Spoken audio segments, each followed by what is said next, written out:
Hello friends. हम अपने आज की वीडियो में बाल विकास का 2021 में जो पेपर आया था उसे सॉल्व कराऊंगा मैं। ठीक है, चलिए थोड़ा शॉर्ट में देखेंगे और जल्दी जल्दी देखेंगे। पहला प्रश्न है कि बाल मनोविज्ञान बालक के व्यवहार एवं अनुभव का विज्ञान है, यह कथन किसका है। ठीक है, तो बाल मनोविज्ञान बालक के व्यवहार एवं अनुभव का विज्ञान है, ये किसने कहा था। स्टेनले हॉल, स्किनर, ब्रूनर या क्रो एंड क्रू।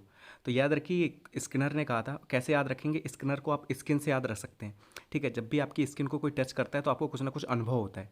तो आप ऐसे ट्रिक बना सकते हैं कि बाल मनोविज्ञान बालक के व्यवहार एवं अनुभव का विज्ञान है। अनुभव आया है तो मतलब स्किनर आंसर है इसका। ठीक है, तो बी ऑप्शन बिल्कुल ठीक हो जाएगा। सेकंड है कि मनोविज्ञान व्यवहार का विज्ञान है, यह कथन किसका है। तो याद रखिए ये कथन था आपका वॉटसन का। वॉटसन ने बताया था कि मनोविज्ञान व्यवहार का विज्ञान है। ठीक है, सभी ने अपना अपना अलग अलग मत दिया था। किसी ने आत्मा का कहा था, किसी ने मन का विज्ञान कहा था, लेकिन वॉटसन ऐसे थे जिन्होंने व्यवहार का विज्ञान बताया था मनोविज्ञान को। तो तीसरा ऑप्शन बिल्कुल ठीक है इसका। नेक्स्ट क्वेश्चन है कि बुद्धिलब्धि निकालने का सूत्र है। तो बुद्धि लब्धि निकालने का सूत्र मैंने कई बार आपको बताया है कि मानसिक आयु बटे वास्तविक आयु इंटू 100। ठीक है, अगर कोई क्वेश्चन भी आता है आपको कि मानसिक आयु दी है वास्तविक आयु दी है तो आप आराम से निकाल सकते हैं। ठीक है, तीसरा ऑप्शन इसका बिल्कुल ठीक है कि मानसिक आयु बटे वास्तविक आयु इंटू 100 ये बुद्धि लब्धि का सूत्र है। फिर नेक्स्ट है आपका बाल विकास का प्रत्यक्ष संबंध बाल व्यवहार से है, यह कथन किसका है। तो याद रखिए ये कथन आपका गैरिसन का है। पहला ऑप्शन आपका बिल्कुल ठीक है। बाल विकास का प्रत्यक्ष संबंध बाल व्यवहार से है, ये गैरिसन ने कहा था। ठीक है, नेक्स्ट क्वेश्चन है कि जीन प्याजे ने बालक के संज्ञानात्मक विकास के कितनी अवस्थाओं का वर्णन किया है। तो मैंने आपको कई बार ये चीज़ बताई है कि जीन प्याजे ने बालक के संज्ञानात्मक विकास की 4 अवस्थाएं बताई थी। ठीक है, जिसमें पहला था आपका इंद्रियगामक अवस्था, दूसरा था पूर्व संक्रियात्मक अवस्था, थर्ड था आपका मूर्त संक्रियात्मक अवस्था और लास्ट स्टेज थी आपकी अमूर्त संक्रियात्मक अवस्था। ठीक है, सभी की अपनी अपनी खासियतें हैं। तो इसमें उन्होंने संज्ञानात्मक विकास को बांटा था किसी भी बालक के। नेक्स्ट क्वेश्चन है आपका 6। बाल विकास का तात्पर्य है अभिवृद्धि से, स्वास्थ्य से, भार से या क्रमिक परिवर्तन से। तो देखिए आप बाल विकास पूरा पढ़े हुए हैं तो आपको पता कि बाल विकास में क्या बताया जाता है। सिर्फ वजन की तो बात होती नहीं है, भार की तो बात होती नहीं, ना ही अभिवृद्धि की बात होती है, ना ही स्वास्थ्य की हम बात करते हैं। ठीक है, ये तीनों चीज़ें तो आ ही रही हैं बाल विकास में, लेकिन हम बात क्या कर रहे हैं क्रमिक परिवर्तन की, कि कैसे कैसे बच्चे में परिवर्तन आ रहे हैं एज बाई एज। बाल्यावस्था में कैसा था, किशोरावस्था में कैसा हो गया, ठीक है, शैशवावस्था में कैसा था। तो हम लोग क्रमिक परिवर्तन की बात कर रहे हैं। तो यहाँ पे फोर्थ ऑप्शन आपका बिल्कुल ठीक हो जाएगा। देखिए नेक्स्ट क्वेश्चन है हमारा, वह है मानवीय योग्यता जिसके द्वारा व्यक्ति किसी नवीन रचना या विचार को प्रस्तुत करता है कहलाता है। ठीक है, मतलब ऐसी मानवीय योग्यता, किसी भी इंसान की ऐसी योग्यता जिसके द्वारा वो नई नई चीज़ों की रचना करता है। ठीक है, नए नए विचार प्रस्तुत करता है। तो ये क्या कहलाता है, सृजनात्मकता, प्रत्यक्षीकरण, अभिरुचि या बुद्धि। तो देखिए आपका सही आंसर है सृजनात्मकता। इसे हम लोग इंग्लिश में क्रिएटिविटी भी कहते हैं। जब आपके अंदर क्रिएटिविटी होगी तो आप क्या करेंगे, नई नई चीज़ों की रचना करेंगे, कभी आर्ट बनाएंगे, कभी ड्राइंग कुछ अच्छी से बना देंगे।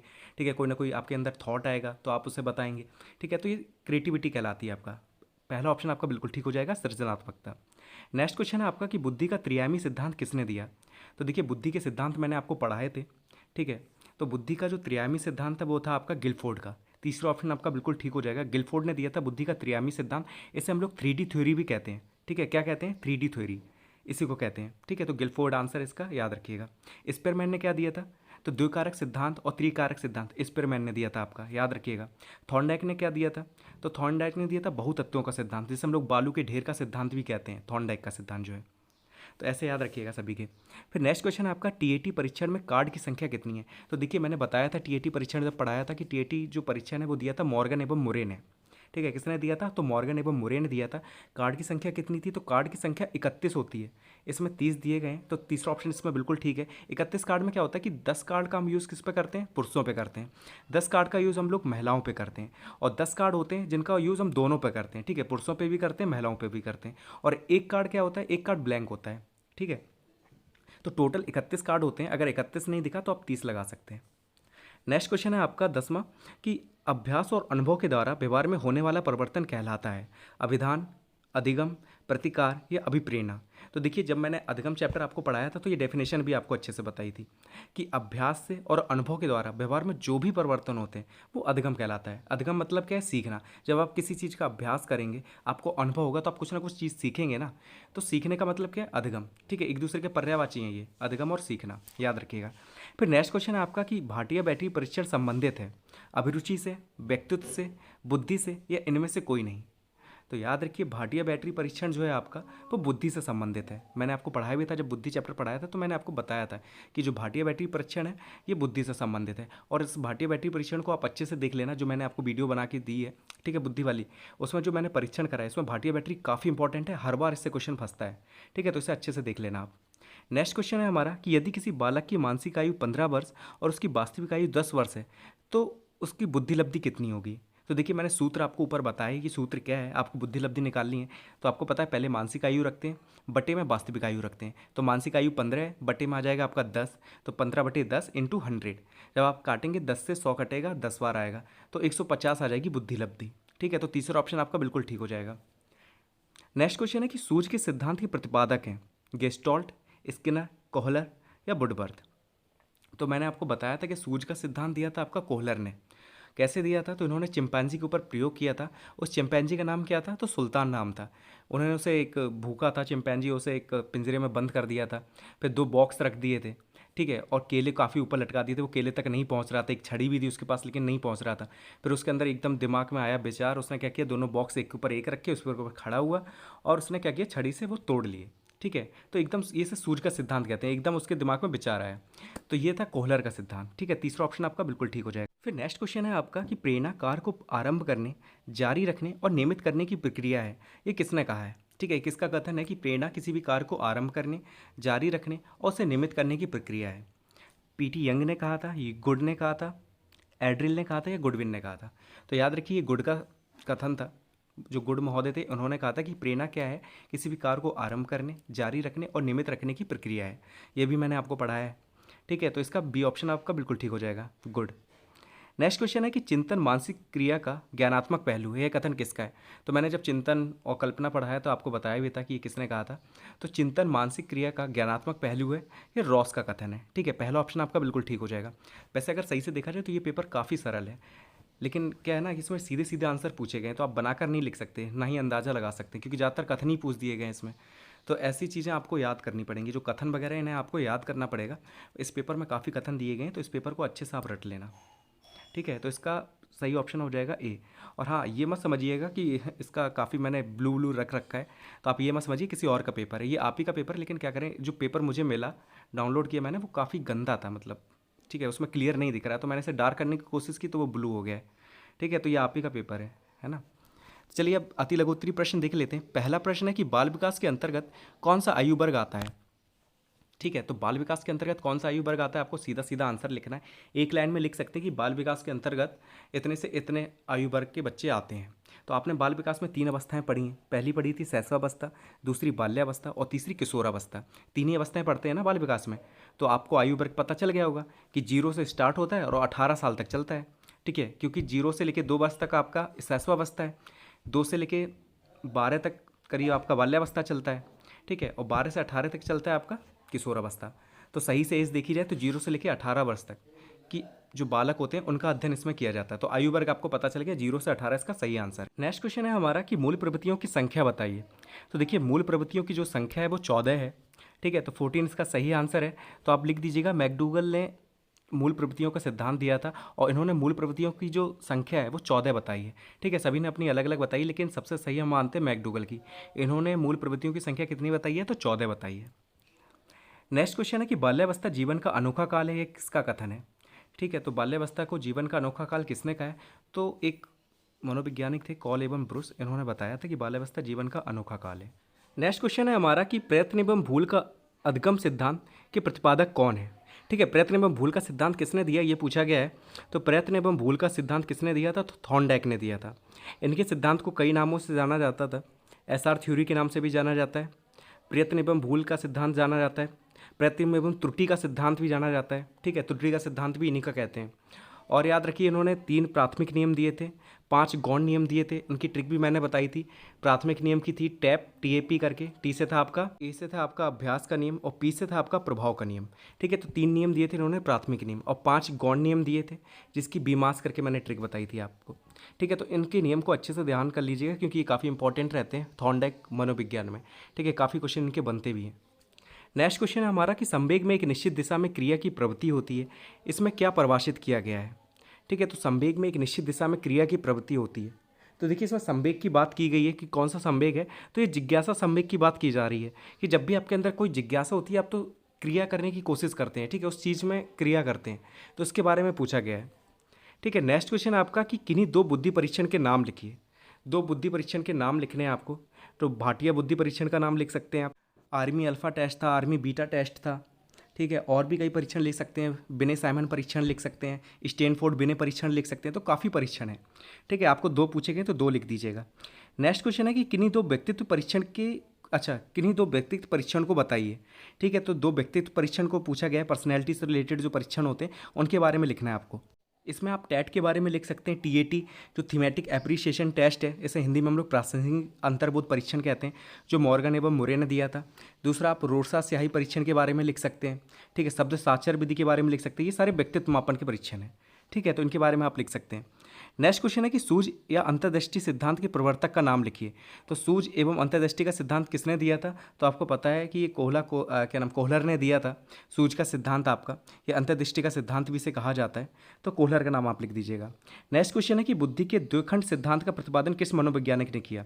तो याद रखिए बुद्धि का द्विकारक सिद्धांत या द्विखंड सिद्धांत एक ही चीज़ है, और मैंने आपको ऊपरी क्वेश्चन में ये आया था तो मैंने बताया था कि बुद्धि का द्विकारक सिद्धांत या द्विखंड सिद्धांत किसने दिया है, तो स्पेरमैन ने दिया है, और तीकारक तीखंड आता है तो वो भी आपका स्पेरमैन नहीं दिया है।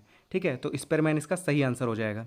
नेक्स्ट क्वेश्चन है आपका कि प्रथम मनोवैज्ञानिक प्रयोगशाला की स्थापना किसने की थी। ठीक है, तो याद रखिएगा जो प्रथम मनोवैज्ञानिक प्रयोगशाला थी इसकी स्थापना की थी आपकी विलियम वुंट ने, और कब की थी, तो 1879 में की थी, जर्मनी के लिप्जिंग शहर में, और यूनिवर्सिटी का नाम था कार्ल मार्क्स यूनिवर्सिटी। ठीक है, तो कहाँ पे की थी और किसने की, याद रखिएगा विलियम वुंट ने की थी 1879 में, जिसे हम लोग 1879 कह सकते हैं, तो 1879 में की थी जर्मनी के लिप्जिंग शहर में। ठीक है, जर्मनी का लिप्जिंग शहर था और यूनिवर्सिटी थी आपकी Karl Marx university. Next question है आपका कि प्रबलन सिद्धांत का प्रतिपादन किसके द्वारा किया गया। तो आपका प्रबलन का जो सिद्धांत था वो सीएल हल ने दिया है, तो याद रखिए प्रबलन सिद्धांत का प्रतिपादन किसने किया है, तो सीएल हल ने किया है। नेक्स्ट क्वेश्चन है कि माध्यिका की गणना का सूत्र बताइए। तो माध्यिका का चैप्टर आपको मैम ने पढ़ाया है, मीन मीडियन मोड तीनों ही चीज़ें आपको पढ़ाई हैं, तो उनके तीनों के फार्मूले आप अच्छे से याद रखिएगा। ठीक है, नेक्स्ट क्वेश्चन है आपका कि बाल विकास के अंतर्गत शैशवावस्था की अवधि कौन सी मानी गई है। तो बाल विकास के अंतर्गत शैशवावस्था की जो अवधि है, तो देखिए हर मनोवैज्ञानिक ने अपनी अलग अलग अवधि दी है, लेकिन आपको याद रखना है कि जो शैशवावस्था की सही अवधि मानी जाती है तो वो 0 से 2 वर्ष तक मानी जाती है, क्योंकि बाल विकास की जो अवधि है, जो बाल्यावस्था की अवधि है, उसे हम लोग 2 से जो 6 वर्ष तक की एज है उसे हम लोग पूर्व बाल्यावस्था कहते हैं, 6 से 12 को हम लोग उत्तर बाल्यावस्था कहते हैं, और 12 से 18 को हम लोग किशोरावस्था के नाम से जानते हैं। ठीक है, तो अगर सही से देखा जाए तो शैशवावस्था की जो अवधि है वो 0 से 2 वर्ष तक है। ठीक है, नेक्स्ट क्वेश्चन देख लेते हैं, स्मृति को परिभाषित कीजिए। ठीक है, तो स्मृति के बारे में पूछा गया है। देखिए स्मृति चैप्टर मैंने आपको बहुत अच्छे से पढ़ाया है, आपको पता होना चाहिए स्मृति किसे कहते हैं। तो अचेतन मन के अनुभवों को चेतन मन में लाने की प्रक्रिया स्मृति कहलाती है। क्या कहलाती है, जो अचेतन मन में हमारी जो भी अनुभव है उन्हें चेतन मन में लाने की जो प्रक्रिया होती है वो स्मृति कहलाती है। वुडवर्थ ने क्या कहा था स्मृति के बारे में, तो इनकी बहुत सरल डेफिनेशन है, इसे याद कर लीजिए आप कि स्मृति सीखी हुई वस्तुओं का सीधा उपयोग है, मतलब जो भी वस्तु आप सीखते हैं उनका उपयोग करना स्मृति कहलाता है। ठीक है, स्मृति के कई प्रकार भी थे, स्मृति के मैंने अंग और तत्व भी कराए हैं, जिसमें 4 प्रमुख अंग थे या 4 प्रमुख तत्व कह सकते हैं हम। ठीक है, पहला था इसमें सीखना, दूसरा था धारण करना, पहले आप किसी चीज़ को सीखेंगे उसके बाद किसी चीज़ को धारण करेंगे, ठीक है, उसे फिर पुनः याद करने की कोशिश करेंगे, जो तीसरा अंग है वो है पुनः स्मरण। ठीक है, पुनः याद करने की कोशिश करेंगे, और लास्ट आपका जो तत्व होता है वो कहलाता है पहचान, मतलब उस चीज़ को पहचान लेंगे कि हाँ यही चीज़ थी जो मैंने आप पहले याद की थी, या जो चीज़ पहले मैंने धारण की थी, जो चीज़ सीखी थी। ठीक है, तो 4 अंग कौन कौन से हैं, सीखना, धारण करना, पुनः स्मरण और पहचान, 4 अंग हैं। और स्मृति के प्रकार भी मैंने आपको बताए थे, सक्रिय स्मृति, ठीक है, किसी चीज़ को आप याद करने की कोशिश करें और आपको याद आ जाए तो वो सक्रिय स्मृति होती है। निष्क्रिय स्मृति क्या होती है, जब आप याद करने की कोशिश ना करें लेकिन फिर भी वो चीज़ आपको याद आ जाए तो वो आप कहलाती है निष्क्रिय स्मृति। ठीक है, ऐसे व्यक्तिगत स्मृति होती है, मतलब किसी व्यक्ति से रिलेटेड कोई स्मृति है तो व्यक्तिगत स्मृति कहलाती है। ठीक है, ऐसे करके कई स्मृति के प्रकार थे, मैंने आपको बताया था। नेक्स्ट क्वेश्चन है आपका कि अधिगमांतरण क्या है। ठीक है, तो अधिगमांतरण पूछा गया है, इसे हम लोग क्या कह सकते हैं, अधिगम स्थानांतरण कह सकते हैं, इसे हम लोग अधिगम का स्थानांतरण या अंतरण भी कह सकते हैं। याद रखिएगा इन्होंने थोड़ा सा क्या नाम मिक्स करके पूछा गया है, ठीक है, ताकि बच्चे थोड़ा सा कंफ्यूज हो जाते हैं इसे देखकर। तो इसका मतलब क्या होता है कि पूर्व में प्राप्त ज्ञान का उपयोग किसी अगर हम अन्य परिस्थिति में करते हैं, ठीक है, तो उसे हम क्या कहते हैं, अधिगम का अंतरण या स्थानांतरण। जब किसी भी चीज़ को आपने पहले सीख रखा है और उसका उपयोग आप किसी अन्य परिस्थिति में करते हैं तो वो क्या कहलाता है, अधिगम का अंतरण या स्थानांतरण। मैंने बताया था कि अधिगम का जो स्थानांतरण है वो 3 प्रकार का होता है। पहला होता है सकारात्मक, दूसरा नकारात्मक और तीसरा होता है शून्य स्थानांतरण। सकारात्मक में क्या होता है कि किसी चीज़ में आपने, जैसे आपने कोई चीज़ सीखी है और आप किसी दूसरी परिस्थिति में उपयोग करते हैं तो आपको वो चीज़ आसान हो जाती है आपके लिए। ठीक है, जैसे क्या कि आपने पहले, आपको गणित अच्छे से आती है, अब आप सांख्यिकी सीख रहे हैं, स्टैटिक्स सीख रहे हैं, तो आपको वो चीज़ सरल लगती है। तो ये क्या कहलाता है, अधिगम, सकारात्मक अधिगम स्थानांतरण। लेकिन अगर आपने पहली परिस्थिति में कोई चीज़ सीखी है और आप कोई नई चीज़ सीख रहे हैं तो आपको दिक्कत हो रही है पहले वाली चीज़ सीखी हुई से, ठीक है, तो वो कहलाता है नकारात्मक अधिगम स्थानांतरण। जैसे आपने हिंदी की, इंग्लिश की टाइपिंग सीख रखी है कीबोर्ड पर और आप हिंदी की टाइपिंग सीखते हैं तो आपको दिक्कत होती है। ठीक है, कई बार आप कंफ्यूज हो जाते हैं कि डी से क्या हो रहा है, के से क्या हो रहा है। ठीक है, तो दिक्कत होती है, ये कहलाता है आपका नकारात्मक अधिगम स्थानांतरण। और थर्ड है आपका शून्य अधिगम स्थानांतरण। उसमें क्या होता है कि ना आपको फ़ायदा हो किसी चीज़ से, ना आपको घाटा हो, तो ये कहलाता है आपका शून्य अधिगम स्थानांतरण। ठीक है, नेक्स्ट क्वेश्चन है कि बालक के विकास पर वातावरण एवं वंशानुक्रम का प्रभाव पड़ता है, स्पष्ट कीजिए।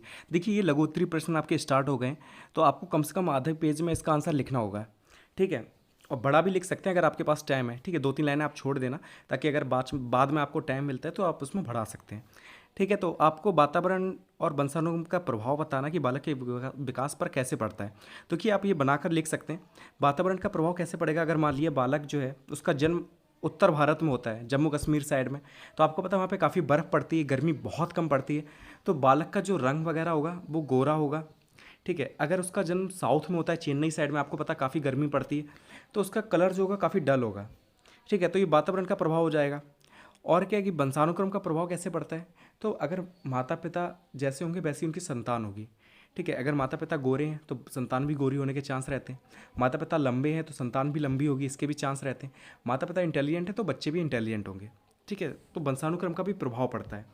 और बच्चा जैसे वातावरण में रहेगा वो वैसे ही बन जाएगा। अगर उसके दोस्त अच्छे हैं, ठीक है, पढ़े लिखे हैं और पढ़ाई में ध्यान रहता है उनका, तो उनके जो संतान होगी, बालक का विकास होगा, वो भी, उसका भी ध्यान उसी चीज़ों में रहेगा। ठीक है, तो वातावरण का आप समझ सकते हैं कि कैसे प्रभाव पड़ता है। दूसरा कि अधिगम में पठार से आप क्या समझते हैं, इसे दूर करने के उपाय बताइए। तो अधिगम में पठार क्या होता है, देखिए पठार क्या होता है, सीखते समय अचानक सीखने की गति का धीमे पड़ जाना, मतलब रुक जाना, सीखने में पठार कहलाता है। मतलब आप किसी चीज़ को सीख रहे हैं, आपका बहुत ज़्यादा इंटरेस्ट है उसमें। ठीक है, कोई कॉमिक्स पढ़ रहे हैं, अचानक पढ़ते जा रहे बहुत ज़्यादा मन लग रहा है, लेकिन अचानक उसमें कुछ ऐसा हो जाता है कि आपको फिर पढ़ने का मन ही नहीं करता है कि अरे यार ये तो बेकार है, मन ही नहीं हो रहा है। ठीक है, कोई नई चीज़ सीख रहे हैं, पहले तो खूब इंटरेस्ट बढ़ता है। आप कोई भी कोचिंग ज्वाइन करते हैं तो आपको आपने देखा होगा कि शुरुआत में तो बहुत मन लगता है कि अरे वाह ये क्वेश्चन दिया है घर के लिए, ठीक है, इसे पढ़ के आना है, जीएस बहुत अच्छी पढ़ा रहे हैं, बहुत अच्छा इंटरेस्ट बन रहा है। लेकिन बाद में क्या होगा, धीरे धीरे इंटरेस्ट आपका कम होता जाएगा, फिर आपका मन नहीं करेगा, फिर सोचेंगे बस कोचिंग जाएँ, बैठें और लेकर क्लास चले आएँ। ठीक है, तो धीमे धीमे ये क्या कहलाता है, ये सीखने में पठार कहलाता है। कि इसमें क्या होता है, जो सीखने की गति होती है वो या तो रुक जाती है, काफ़ी धीमे पड़ जाती है। अब इसके दूर करने के उपाय क्या हैं, अब इसे दूर करने के उपाय ये हैं कि आप ज़्यादा से ज़्यादा अभ्यास करें किसी भी चीज़ का। अब ज़्यादा अभ्यास करेंगे तो आप वो चीज़ अच्छे से सीख पाएंगे। ठीक है, तो सीखने में पठार नहीं बनेगा। दूसरा क्या है, प्रेरणा का आपके पास अभाव रहता है। अगर आपको कोई प्रेरित करता है तो आप प्रेरित जब होंगे तो अब अच्छे से चीज़ों को कर पाएंगे, तो भी आप अच्छे से चीज़ों को सीखेंगे, तब भी पठार नहीं बनेगा। ठीक है, अगर आप स्वस्थ रहेंगे मानसिक रूप से या शारीरिक रूप से तो भी पठार नहीं बनेगा। ठीक है, थकान, अगर आप ज़्यादा थके होंगे तो पठार बनेगा, लेकिन अगर आप थके नहीं हैं तो भी पठार नहीं बनेगा। रुचि आपकी अगर उस चीज़ में होगी तो पठार नहीं बनेगा। तो ये कई चीज़ें होती हैं जिससे आप पठार को दूर कर सकते हैं। फिर नेक्स्ट क्वेश्चन है कि अब प्रेरणा से आप क्या समझते हैं, इसके विभिन्न प्रकार का सौदाहरण उल्लेख कीजिए। ठीक है, मतलब उदाहरण देकर आप उल्लेख करें कि अब प्रेरणा से आप क्या समझते हैं। देखिए, आपका जो अब प्रेरणा शब्द है वो अंग्रेजी भाषा के मोटिवेशन शब्द का हिंदी रूपांतरण है, जिसकी उत्पत्ति किससे हुई है, तो लैटिन भाषा के शब्द मोटम से हुई है, जिसका अर्थ होता है टू मूव, मतलब गति करना। तो आप इतना लिख देंगे कि अधिगम का शब्द क्या है, कि मोटिवेशन शब्द का हिंदी रूपांतरण है, जिसकी उत्पत्ति लैटिन भाषा के शब्द मोटम से हुई है, जिसका अर्थ होता है टू मूव, अर्थात गति करना। अब प्रेरणा को हम क्या कहते हैं, तो सीखने का हृदय कहते हैं अब प्रेरणा को, सीखने का स्वर्ण पथ कहते हैं, या सीखने का मुख्य कारक भी अब प्रेरणा को कहा जाता है। इतना पहले अब प्रेरणा के बारे में आपको लिखना है। ठीक है, एक दो आप डेफिनेशन लिख सकते हैं। स्किनर ने क्या कहा अब प्रेरणा के बारे में, कि अब प्रेरणा सीखने का सर्वोत्तम मार्ग है। अब प्रेरणा क्या है, तो सीखने का सर्वोत्तम मार्ग है, या राजमार्ग कह सकते हैं। ठीक है, कि अब प्रेरणा क्या है, तो सीखने का सर्वोत्तम राजमार्ग है, ये कहा था आपका स्किनर ने। गुड महोदय की आप डेफिनेशन भी लिख सकते हैं जो आपके विकल्प क्वेश्चन में आई थी, कि अप्रेरणा क्या है, तो किसी कार्य को जारी रखने, आरंभ करने व नियमित रखने की प्रक्रिया है। ये गुड महोदय ने कहा था अप्रेरणा के बारे में। और प्रेरणा के जो प्रकार हैं ये भी कई तरीके के होते हैं। देखिए, जन्मजात प्रेरणा भी होती है, इसमें आपका भूख, प्यास, निद्रा या विश्राम, ये चीज़ें आ जाती हैं। ठीक है, किसी भी चीज़ को जीने के लिए, किसी भी इंसान के जीने के लिए कौन सी चीज़ उसे प्रेरित करती है, तो भूख है, प्यास है, निद्रा है, ये चीज़ क्या करती है, व्यक्ति को प्रेरित करती है किसी भी कार्य को करने के लिए। स्वाभाविक प्रेरक में क्या आते हैं, खेलना, सुख प्राप्त करना, ये स्वाभाविक अभिप्रेरक हैं। जैविक अभिप्रेरक में क्या आते हैं, तो क्रोध, भय, प्रेम, ये जैविक अभिप्रेरक है, ये जन्म से होते हैं। ठीक है, तो ये उदाहरण है कुछ अप्रेरणा के। फिर नेक्स्ट क्वेश्चन है कि सांख्यिकी से आप क्या समझते हैं, शिक्षा में इसकी उपयोगिता बताइए। तो मैम का आप वीडियो देख लेना, सांख्यिकी का, उसने बहुत अच्छा पढ़ाया है। उसमें आपको मीन मीडियन मोड भी देखने को मिल जाएगा, और क्या नाम है, शिक्षा में इसकी क्या उपयोगिता है ये भी आपको देखने को मिल जाएगा। केंद्रीय प्रवृत्ति की माप का क्या तात्पर्य है, ये भी आपको उसी में देखने को मिल जाएगा सांख्यिकी में। नेक्स्ट क्वेश्चन है कि किशोरावस्था संघर्ष, तनाव एवं दबाव की अवस्था होती है, इसकी विवेचना कीजिए। तो पहले तो ये याद रखिए कि ये किसने कहा था, किसका कथन था कि किशोरावस्था संघर्ष, तनाव एवं दबाव की अवस्था होती है। तो ये कहा था आपका स्टैनली हॉल ने। और ये क्यों कहा था, तो ये इसके बारे में आप बना बना कर लिख सकते हैं। आप लोग सभी किशोरावस्था से गुजरे हुए हैं, तो आप बता सकते हैं कि जो बालक होते हैं वो अपने आप को बहुत सुपीरियर समझने लगते हैं। उन्हें लगता है कि वो जो भी डिसीजन लेंगे वो सबसे अच्छा होगा। ठीक है, माता पिता की नहीं सुनते वो इस एज में। और क्या रहता है, इस एज में जो बालक होते हैं वो संवेगात्मक रूप से अपरिपक्व होते हैं। ठीक है, मेच्योरिटी की कमी होती है। और क्या कि यौन आकर्षण एवं कामुकता की अवस्था होती है। और क्या रहता है, समायोजन का अभाव रहता है, वो किसी से मतलब समायोजित नहीं कर पाते, कंडीशन में ढाल नहीं पाते। और क्या रहता है, समस्याएं काफ़ी रहती हैं इस एज में, उलझन की आयु रहती है। और क्या रहता है कि बालक चाहता है कि उसे सामाजिक स्वीकृति मिले, वो जो करना चाहता है उसे कह दिया जाए कि हाँ तुम कर लो जाके, लेकिन ऐसा होता नहीं। इसलिए ये अवस्था जो होती है वो काफ़ी तनाव की अवस्था कहलाती है। ठीक है, इसके बारे में आप और भी बना बना के लिख सकते हैं। नेक्स्ट क्वेश्चन है आपका कि विस्मरण के कारण बताइए, कि विस्मृति के कारण पूछे गए हैं, मतलब कि इंसान क्यों इतनी ज़्यादा चीज़ों को भूल जाता है, तो उसके कारण क्या है उसके बारे में पूछा गया। तो सबसे पहले आप विस्मृति के बारे में लिखेंगे कि भूतकाल के किसी अनुभव को वर्तमान चेतना में लाने की जो असफलता होती है वो विस्मृति कहलाती है। मतलब कोई ऐसी चीज़ जिसे भूतकाल में आपके साथ घटी हो, लेकिन आप उसे याद करने की कोशिश कर रहे हैं, लेकिन वो चीज़ याद नहीं आ रही, तो वो चीज़ क्या कहलाएगी, विस्मृति कहलाएगी। जैसे स्मृति मतलब याद करना होता है, विस्मृति मतलब होता है भूल जाना किसी भी चीज़ को, सीखी हुई किसी बात को स्मरण रख पाने की असफलता जो होती है वो विस्मृति कहलाती है। दो प्रकार की होती है, सक्रिय विस्मृति और निष्क्रिय विस्मृति। सक्रिय में क्या आता है, किसी भी चीज़ को आप भूलने का प्रयास करें और उसे भुला दें, तो सक्रिय विस्मृति है। निष्क्रिय क्या है, आप प्रयास ना करें किसी चीज़ को भूलने का, लेकिन फिर भी आप चीज़ों को भूल जा रहे हैं, तो वो निष्क्रिय विस्मृति कहलाता है। अब कारण क्या होते हैं इसके, पहला है अभ्यास की कमी, मतलब किसी चीज़ का आप अभ्यास नहीं करेंगे तो उस चीज़ को भूल जाएंगे, नॉर्मल सी बात है। दूसरा क्या है, रुचि, ध्यान या इच्छा का अभाव, किसी चीज़ में आपकी रुचि नहीं है, किसी में ध्यान नहीं लग रहा है आपका, और इच्छा भी नहीं है सीखने की, तो उस चीज़ को आप नहीं सीख पाएंगे और चीज़ों को भूल जाएंगे। तीसरा है सीखने की कमी, अगर सीखने की कमी रखेंगे आप, भाई ये मतलब अभ्यास से ज़्यादा अभ्यास नहीं करेंगे तो चीज़ों में आप भूल सकते हैं। फिर है कि मानसिक आघात या रोग, मान लिया आप बीमार पड़ जाते हैं काफ़ी, या मानसिक रूप से आप अस्वस्थ हैं, तो भी चीज़ों को आप भूल जाएंगे। फिर है कि मादक वस्तुओं का उपयोग, जैसे आप समझ सकते हैं, ठीक है, कुछ ऐसी वैसी चीज़ों का सेवन करने लगेंगे तो भी चीज़ों को आप भूल जाएंगे। फिर है कि स्मरण ना कर पाने की इच्छा, मतलब आप याद करने की कोशिश ही नहीं करना चाहते हैं तो भी चीज़ों को आप याद नहीं रख पाएंगे, ठीक है, तब भी चीज़ें आप भूल जाएंगे। तो ये चीज़ कहलाती है विस्मृति के कारण। ठीक है, या कोई बाधा या रुकावट आ जाती है तब भी आप चीज़ों को भूल जाते हैं, तो ये कुछ कारण थे विस्मृति के। नेक्स्ट क्वेश्चन देख लेते हैं कि अंतर्मुखी व्यक्तित्व से आप क्या समझते हैं। तो देखिए, अंतर्मुखी, बहिर्मुखी और उभयमुखी, ये तीनों ही चीज़ें व्यक्तित्व के प्रकार में आती हैं, और ये दिया था आपका युंग ने, कहीं कहीं आपको जुंग देखने को मिल सकता है। तो ये युंग ने डिवाइड किया था व्यक्तित्व को, ठीक है, तीन प्रकारों में डिवाइड किया था। अंतर्मुखी, अंतर्मुखी में इंग्लिश में इंट्रोवर्ट भी कहते हैं। इसमें वो व्यक्ति आते हैं जो अपने अंदर खोए रहते हैं, ठीक है, अकेले रहते हैं, शांत रहते हैं, ज़्यादा घुलते मिलते नहीं लोगों से, ठीक है, खुद ही में खोए खोए से रहते हैं, चिंताशील होते हैं और खुद स्वयं की तरफ केंद्रित होते हैं। ठीक है, ये एकांक प्रिय होते हैं, कम मित्रों वाले होते हैं। इनमें अध्ययनशील, मतलब ज़्यादा पढ़ाई लिखाई के अंदर फोकस रहता है इनका। दूसरे रूढ़िवादी भी होते हैं और असामाजिक प्रवृत्ति पाई जाती है। ठीक है, तो और क्या रहता है कि बाह्य जगत के बीच में जो बाह्य जगत है, जो बाहरी जगत है, उसके बीच में अनुराग इनका कम रहता है। ठीक है, दूसरों से ज़्यादा घुलते मिलते नहीं, अपने में खोए रहते हैं, तो वो अंतर्मुखी में आते हैं। सेकंड है आपका बहिर्मुखी। बहिर्मुखी में क्या होता है, इसे एक्सट्रोवर्ट कहते हैं इंग्लिश में। ऐसे व्यक्ति जो काफ़ी मतलब घुले मिले रहते हैं सभी में, ठीक है, कल आपसे कोई व्यक्ति मिला, अब वो बहिर्मुखी है तो आपसे घुल मिल जाएगा एकदम, वो ऐसा लगेगा जैसे आपका बहुत पक्का दोस्त है। ठीक है, तो बहिर्मुखी का जो व्यवहार होता है ऐसे ही होता है। वो काफ़ी लोकप्रिय होते हैं, वातावरण में अच्छा, जो समाज होता है उसमें अच्छा स्थान रखते हैं, ठीक है, दूसरों को प्रसन्न रखने वाले होते हैं, उनका जो व्यवहार होता है वो काफ़ी मैत्रीपूर्ण होता है। और काफ़ी अच्छा बोल भी लेते हैं, तो ऐसे लोग बहिर्मुखी में आते हैं। और जो उभयमुखी में आते हैं उनका क्या रहता है कि दोनों का मिक्सर होते हैं, ठीक है। वो अकेले भी रहना चाहते हैं और घुले मिले भी रहते हैं, ठीक है। उनके दोस्त भी अच्छे खासे होते हैं, तो दोनों के गुण जिसमें पाए जाते हैं वो उभयमुखी में आते हैं, ठीक है। तो तीनों चीज़ें मैंने आपको बता दी हैं। अगर अब की बार बहिर्मुखी आता है तो उसके बारे में भी आप बनाकर लिख सकते हैं। नेक्स्ट क्वेश्चन है कि स्मृति के प्रकारों का वर्णन कीजिए।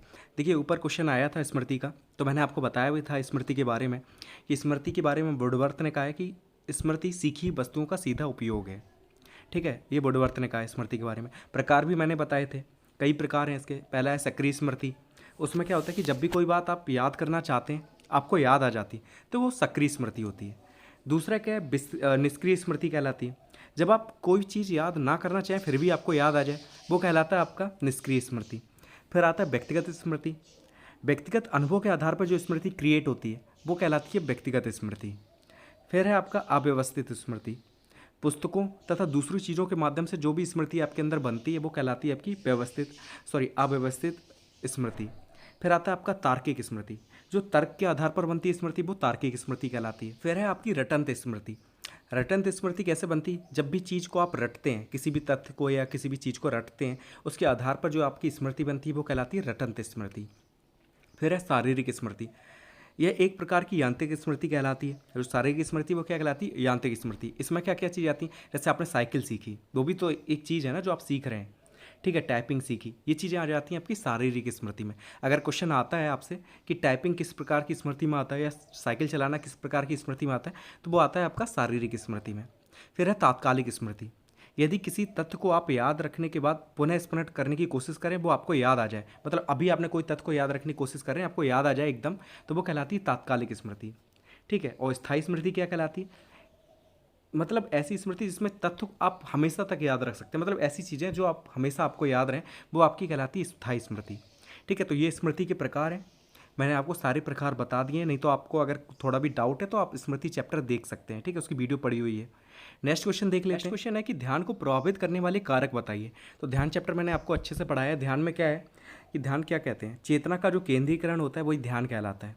इसे हम लोग अवधान भी कह सकते हैं। हो सकता है आपसे क्वेश्चन में पूछ लिया जाए कि अवधान को प्रभावित करने वाले कारक बताइए, तो समझ जाइएगा उसका मतलब ध्यान ही है, ठीक है। तो चेतना का केंद्रीकरण ही ध्यान या अवधान कहलाता है। कि चेतना को किसी वस्तु पर केंद्रित करने को ध्यान या अवधान कहते हैं, ठीक है। किसी चीज़ पर आप जो केंद्रित कर रहे हैं उसे ध्यान या अवधान कहते हैं। डम्बल ने क्या कहा है? इनकी डेफिनेशन काफ़ी इंपॉर्टेंट है। हो सकता है आपसे ये सीधी सीधी पूछ ली जाए एक नंबर में कि किसी दूसरी वस्तु की अपेक्षा एक वस्तु पर चेतना का केंद्रीकरण क्या कहलाता है? तो ध्यान कहलाता है। और ये किसने कहा है? तो डम्बल ने कहा है कि किसी दूसरी वस्तु की अपेक्षा किसी एक वस्तु पर चेतना का केंद्रीकरण ध्यान कहलाता है। अब ध्यान के प्रकार क्या है?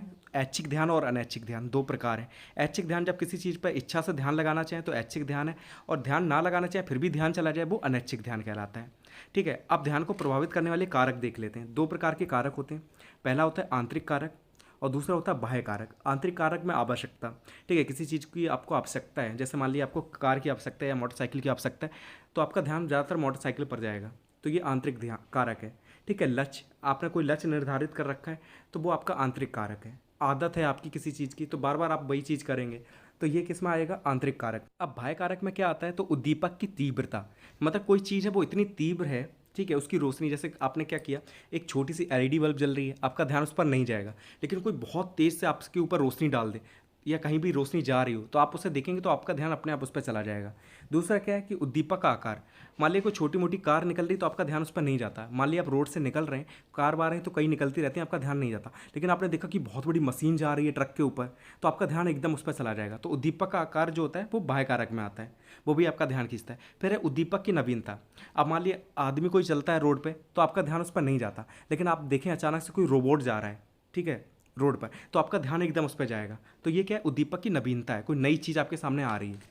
फिर क्या है कि उद्दीपक की विचित्रता, कोई चीज़ इतनी अजीब सी लग रही है आपको, तो आपका ध्यान अपने आप उस पर जाएगा, ठीक है। आपने कोई एकदम देखा कि भारत में कोई वेस्ट इंडीज़ का आदमी आ गया, ठीक है, आपको वो अलग लगेगा, अजीब सा लगेगा, ठीक है, तो आपका ध्यान अपने आप उसके ऊपर चला जाएगा। फिर है उद्दीपक की गति। अब सामान्य तरीके से कोई चीज़ निकल रही है तो आपका ध्यान उस पर नहीं जाएगा, ठीक है, धीरे धीरे चल रही, लेकिन आपने देखा एकदम राफेल जो विमान है वो ऊपर से निकलने लग जाए साए साए करके, ठीक है, तो आपका ध्यान उस पर जाएगा। तो उद्दीपक की गति भी प्रभावित करती है, ठीक है, ध्यान जो केंद्रित करती है, ठीक है। उद्दीपक की पुनरावृत्ति भी आपका ध्यान केंद्रित करती है। आप देख रहे हैं कोई चीज़ आपके पास से बार बार निकल रही है, बार बार निकल रही है, तो आपका ध्यान जाएगा ये चीज़ है क्या जो बार बार जा रही है। ठीक है, तो उद्दीपक की पुनरावृत्ति भी आपके ध्यान को प्रभावित करती है। तो ये बाह्य कारक थे। अब आप समझ गए होंगे कि ध्यान को प्रभावित करने वाले कारक कौन कौन से हैं। तो ये जो पेपर था आपका सॉल्व हो गया। आप अच्छे से इसे तैयार कर लीजिए। इसमें जो भी कथन दिए गए, कथन को काफ़ी इंपॉर्टेंट है। और जो मैंने आपका ध्यान वाला जो बताया डंबल का, उसे भी याद करना अच्छा है वो कारक, और उससे भी एग्ज़ाम में पूछा जा चुका है। ठीक है, उससे तो टैट में भी पूछा गया था डंबल वाला जो था। तो पेपर आपका सॉल्व हो गया है। अच्छे से तैयारी करते रहिए। कथन को सारों को याद कर लेना। ठीक है, जितने भी कथन है याद कर लेना। ठीक है, एक एक नंबर वाले जितने भी क्वेश्चन हैं आपके 25 क्वेश्चन थे इसमें। ठीक है, किसी में 10 होते हैं, तो वो सारे एक एक नंबर वाले तो अच्छे से याद कर लो। जो 2 नंबर के बच रहे हैं उनके आप टॉपिक देख लेना। आपको अगर उसके आंसर नहीं मिल रहे हैं तो आप क्या करना, उसके इंडिविजुअली टॉपिक ढूंढ लेना। ठीक है, मेरे वीडियो सारे पढ़े हुए हैं। ठीक है, मैम के पढ़े हुए हैं, तो आपको क्या करना है कि उनके वीडियोस वाइज देख लेना। क्योंकि जो 2 नंबर वाले क्वेश्चन बनते हैं हो सकता है आपसे 1 नंबर में पूछ ले, लेकिन अगर आप वीडियो देख लेंगे तो कुछ तो लिख देंगे ना, थोड़ा तो याद आएगा। जब एग्जाम में पूछा जाएगा कि ध्यान किसे कहते हैं, आपने पूरा वीडियो देखा तो बनाकर लिख देंगे। आपको लगता होगा कि हाँ आपको चीज़ें याद नहीं हो रही, आप इतना पढ़ रहे हैं लेकिन फिर भी याद नहीं हो रहा है। लेकिन जब एग्जाम होगा तो वो चीज़ें आपके पास एकदम याद आने लगेंगी धीरे धीरे कि हाँ ये इसके बारे में ये था। ठीक है, तो आप बनाकर लिखेंगे तो बनाकर लिखो, कोई दिक्कत थोड़ी ना है। टीचर ये थोड़ा ना देख रहा है कि आप किताब से रट के लिख रहे हैं या बनाकर लिख रहे हैं, कोई दिक्कत नहीं है। तैयारी करते रहिए। And thank you so much for watching this video.